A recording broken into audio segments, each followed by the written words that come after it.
باللہ من الشیطان الرجیم بسم اللہ الرحمن الرحیم نحمده ونصلی ونسلم علی رسولہ الکریم وعلی آلہ واصحابہ اجمعین اما بعد فاعوذ باللہ من الشیطان الرجیم بسم اللہ الرحمن الرحیم۔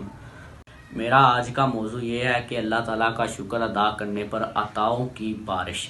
رب ذوالجلال کا جتنا بھی شکر ادا کریں وہ تھوڑا ہے، مزید اس کو ادا کرنا چاہیے، یعنی زیادہ سے زیادہ اس کو ادا کرنا چاہیے کہ اس نے ہمیں اس کام کی توفیق عطا فرمائی اور آج کارواں منزل تک پہنچتا دکھائی دے رہا ہے۔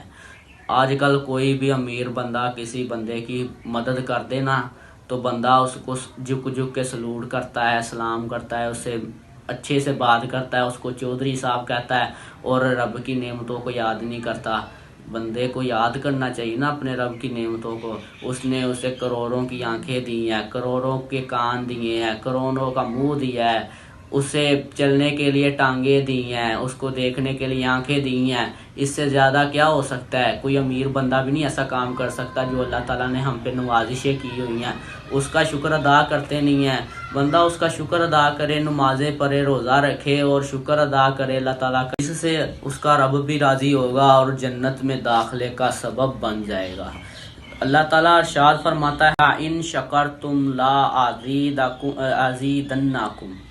ترجمہ اس کا یہ ہے کہ اگر احسان مانو گے تو میں تمہیں اور دوں گا، یعنی اللہ کا شکر جتنا تم ادا کرو گے اللہ تعالیٰ اتنی ہی نوازشیں تم پر کرے گا۔ اگر تم شکر کرو گے تو میں تمہیں اور بھی عطا فرماؤں گا، زیادہ دوں گا، اضافہ کروں گا۔ تو اضافہ تب ہوگا جب کچھ ہمارے پاس پہلے ہے وہ رہنے دے گا۔ اسی واسطے سے شکر ایک حفاظت کا قلعہ بھی ہے۔ ہر دل کو شاکر ہونا چاہیے، زبان کو شاکر ہونا چاہیے اور شکر ادا کرتے ہوئے دعا بھی کرنی چاہیے۔